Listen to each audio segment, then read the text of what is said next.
Morning, guys. What's going on? I hope you guys are having a good day. I'm Dr. Boyce Watkins from Your Black World, the Black Business School. And I want to say hello to everybody who's watching, particularly those on Dr. Boyce TV and the Black Financial Channel. And I'm doing my last day in New Orleans. I'm about to head out to the airport in a little bit to go back home to Chicago. I had a great time in New Orleans. If you haven't come down here and hung out in a while, you really should. There's a lot of really awesome black people down here. And I want to say thank you to for all the love for everybody who I met, people on the street, people that, that follow the platform, they live down here. I was bumping into you guys everywhere, and I can tell you every time I see you, it is a wonderful thing.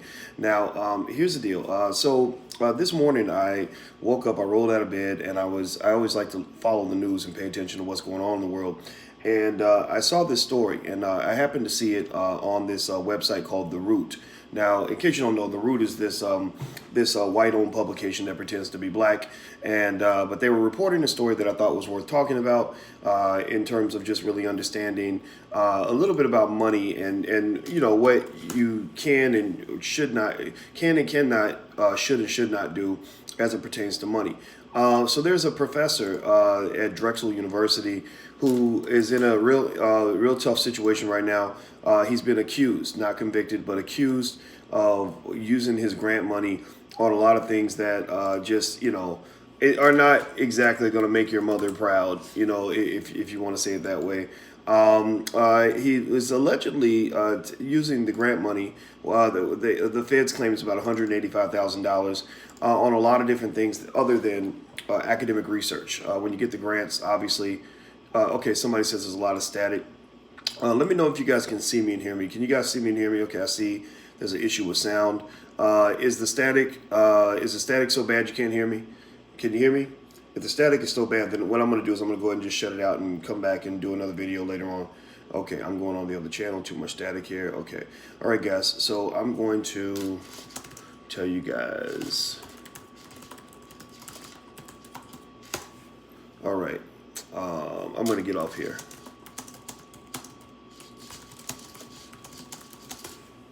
All right. So I'm shutting this down. All right, guys. So here's what. So sorry about that. Sorry about the issues, the technical difficulties.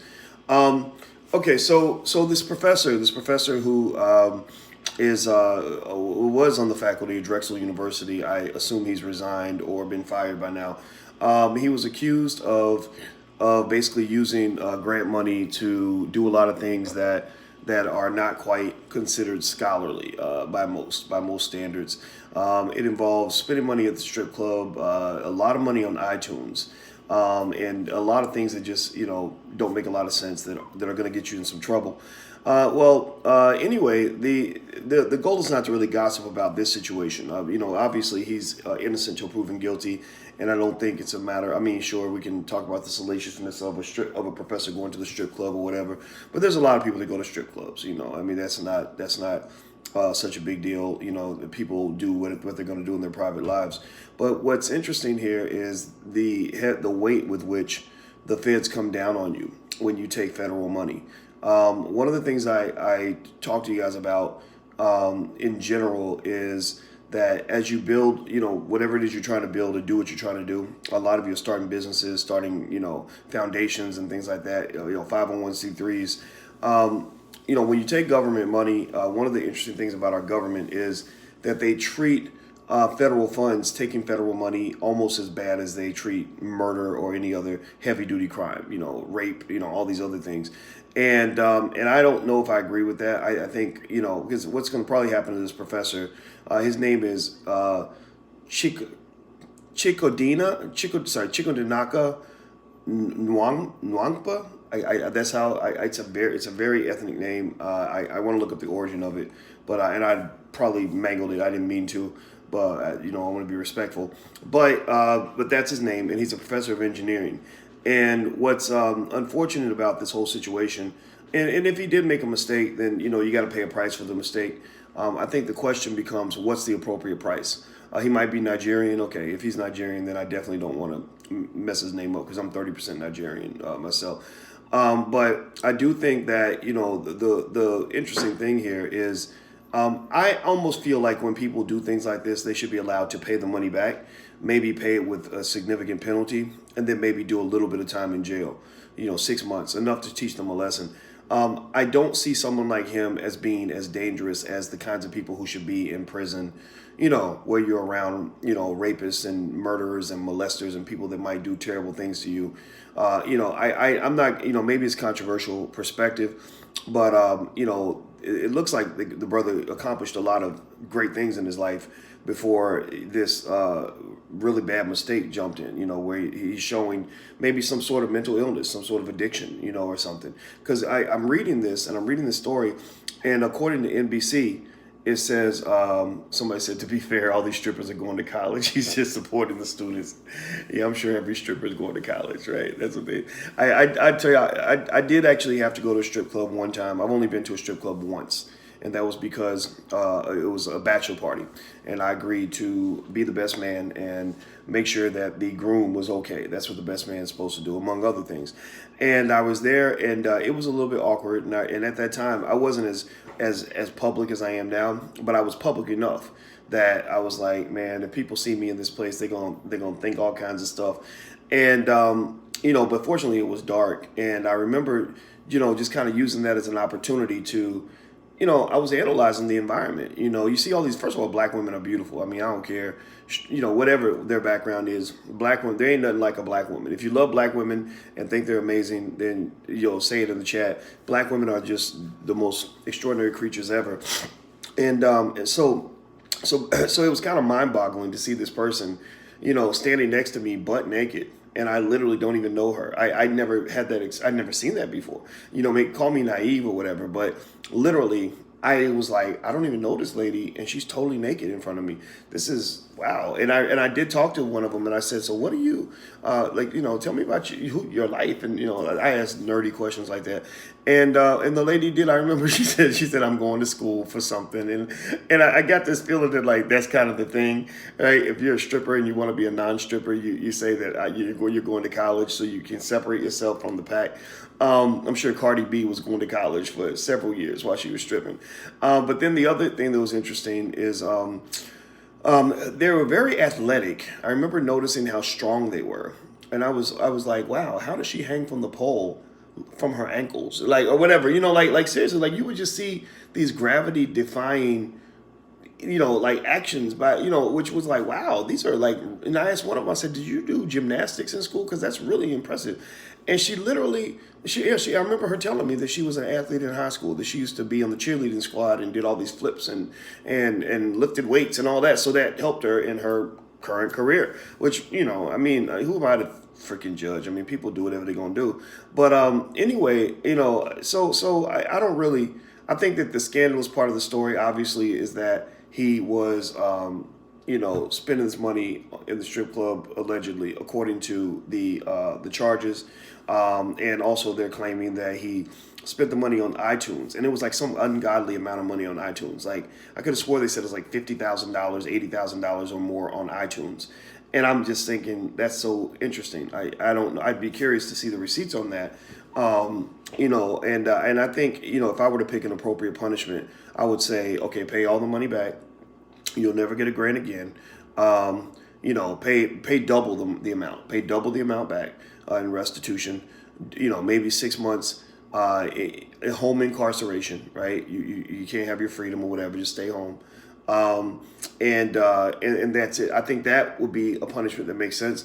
I honestly have to say that I'm not sure how I feel about America's hunger to incarcerate anybody and everybody every time they break the law. That part I would say, I don't know if that's necessary. I don't know if the streets are going to be safer with him in prison than they are with him out of jail. He's an engineering professor. I'm sure he's done some good things for people too, in addition to this particular mistake he might have made. And again, you just don't know. I mean, I like to wait to see the evidence and everything else, because I mean, they can lock a black man up for any reason, even without evidence. I mean, look at Bill Cosby, who's actually connected to the Philadelphia area. I believe Drexel's in Philadelphia, and so there's something about that Pennsylvania system that I think is a little bit harsher than other places. I remember Chicago, there was a black woman who, I had a friend who called me on behalf of her other friend. who was who was a Harvard graduate, or my friend was a Harvard graduate. I think her friend was like, also Ivy League or whatever. And this black woman had gotten a grant, and somehow she had misallocated the fund. She did something with the money she wasn't supposed to do, and they were going to send her to prison for 10 years. And actually, they did give her a 10-year prison sentence. Took her away from her family, and I mean, this lady was devastated, depressed, suicidal, everything else. And I just really, I mean, maybe I don't know, maybe it's controversial, maybe people don't agree with me, but I just didn't really see how society benefited from sending this mother of three away to prison. I didn't see how the world benefits. When people go away to prison, their kids grow up and become felons a lot of times. They I knew a guy who actually, well, I knew this guy named Mario Lloyd that we went to visit him in prison once, and we were trying to help him get out. And when he got caught up on a RICO charge, he was a dope dealer back in the 80s. And when they caught him up on a RICO charge, they sent him to prison.